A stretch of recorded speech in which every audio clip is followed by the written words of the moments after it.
очень сильно люблю казахский рэп. Обожаю! Ирина Кайратовна просто Ирина боги. Кайратовна, Кейптаун, все, это прям, вот у них, вой, бьет. И у меня, когда я их слушаю, у меня все мои подруги знают то, что у меня есть музыкальное альтер-эго. Я вот вроде вся такая, да, овуляция, но, когда такое я слушаю, я всегда, у меня одна рука на руле, другая на коленке подруги, и мы едем. Я вовсе не пророк, я больше про рэп.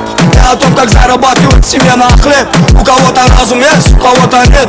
И в итоге похуй, кому из них сколько лет. А пацанам дали срок, надеюсь, что не годности. Не стоматолог, но была в родовой полости. Полгода в Москве, они забыли, что из области. Пустой сосуд переполняет чувство гордости. Вижу лишь густой дым вокруг. Намочил цепочек как манту. Наливки на сцене, но в поту. Клуб в окне, значит по поту. Вижу лишь густой дым вокруг. Намочил цепочек как манту. Наливки на сцене, но в поту. Клуб в окне, значит по поту.